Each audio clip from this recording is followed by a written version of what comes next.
Sa palakpak mo na ulit.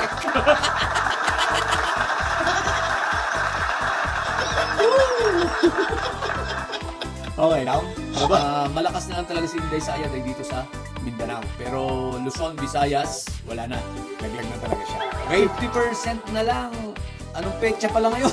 Hello guys, good morning dito, good evening dyan. Eto, lumabas na yung latest survey ng Pulse Asia regarding sa ano naman, trust rating, no? Ng ni Inday Sayad, okay?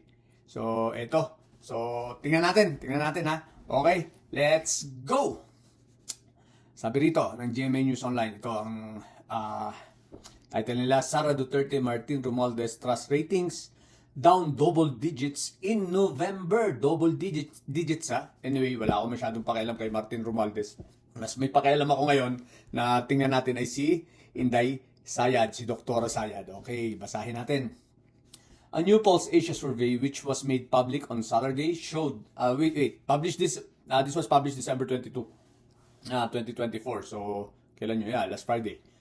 Okay, a new Pulse Asia survey, which was made public on Saturday, showed double-digit declines in the trust ratings of Vice President Sara Duterte and House Speaker Martin Romualdez.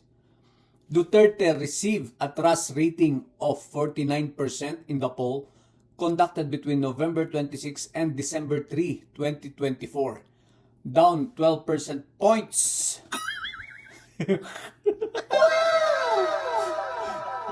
Ano mga didili sa ayan ha? Klaro yan ha? Down 12 percentage points from September 61%.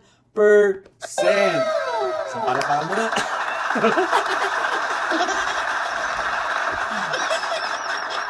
So ayan na. So, ang laki, 12% ang ibinaba ni Inday Sayad, no? Ang laki. Anyway, Romualdez trust rating was 31%, 10% percentage lower than 2 months ago.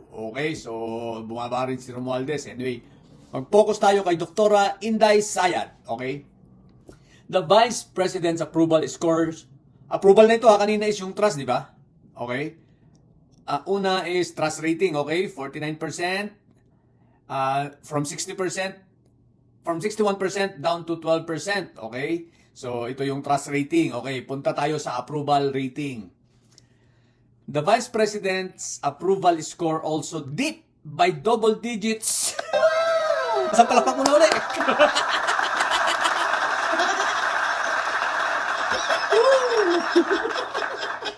Okay. The Vice President's approval score also dipped by double digits from 60% in September to 50% in November. Diyos ko po, Rudy. 50% na lang. Anong petsa pala ngayon? Gago! Anong petsa pala ngayon? Bye! Okay. So, 50% in November. Diyos ko po, Rudy. Romualdez disapproval rating climbed by 8 percentage points, while Duterte's rose by 11 percentage points. Oy, palapakan muna natin. No? Isipin mo yun, tumaas naman pala ng 11%. Tumaas pala ng 11% yung kay Inday Sayad. Yun nga lang, 11% dun sa disapproval rating. Gago!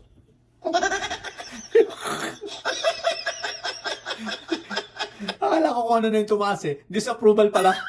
What the heck? So, kung may tumaas eh, at least disapproval rating. Okay. The survey was conducted amid impeachment complaints sa kalagitnaan daw ng impeachment complaint filed against Duterte over allegations of culpable violation of the Constitution, graft and corruption, bribery, and betrayal of public trust. Okay. So, ano pa rito? Nakasama na rito sila Mary Grace Piatos. Pero, sige, tuloy muna natin. These complaints were filed in the House of Representatives following Duterte's continued refusal to explain to lawmakers the use of confidential funds and the alleged misuse of the budget of the Office of the Vice President and the Department of Education, which she previously headed. At 48%, Ferdinand, ito, maganda to. Kay Pangulong Bongbong naman. At 48%, President Ferdinand Bongbong Marcos Jr.'s approval rating was slightly lower than September's 50%. Okay lang yun, palakpakan natin. Bakit? 2%. Kumbaga, it's still within the the margin of error na 3%. So yun naman yung lagi kumbaga within the margin of error pa rin. So technically parang wala ring changes, okay? So parang pa rin yan, wala pa rin changes, almost wala masyadong galaw kasi nga within the margin of error na 3%, which is good. Okay? Anyway, presidente naman si PBBM, ano pa ba? Di ba? Hindi na naman niya masyadong concern yan. Okay.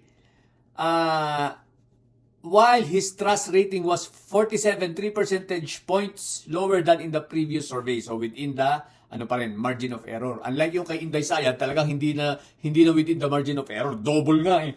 Di ba? Ang laki eh. Alright? So, sige.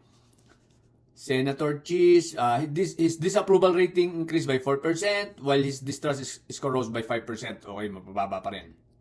Administration performance. The poll said that the respondents believe controlling inflation, rewarding pay, and reducing poverty were three most urgent issues. Okay, ano pa ba? Dito lang tayo sa huli. The latest survey data came from in-person interviews with 2,400 adults. So, hindi na 1-2 ha. 2,400 na ito. Ito lang ang margin of error pala nila. It has a margin of error of plus 2% at the 95% confidence level. So, plus 2% lang. So, yan. So, kita nyo naman. Isang palakpak uli para kay Inday.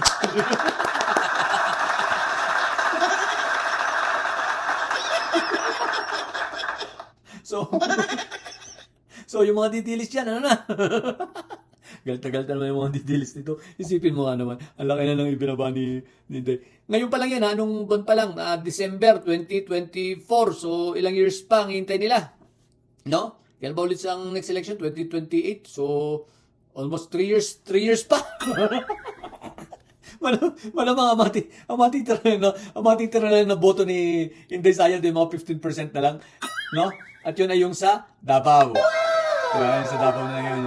Yun na lang. Yung sa Davao City na lang siguro. At mga ilang parts ng Mindanao. Pero generally, wala na. Kasi kung titingnan mo yung nito, breakdown, malakas na lang talaga si Inday Sayad ay dito sa Mindanao. Pero Luzon, Visayas, wala na.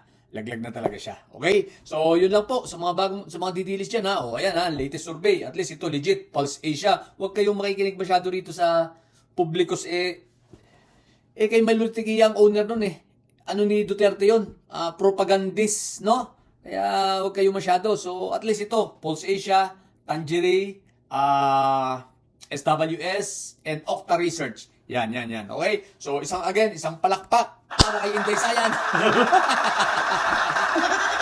Gago! So, yun lang. So, yun lang ha. Sa mga bobong didilis dyan ha, manatili kayong bobo, may sayad, sapagkat kayo ang legit na lutang at bangag. So, manatili kayong may sayad, sapagkat ang may sayad ay lagi high blood. Bye!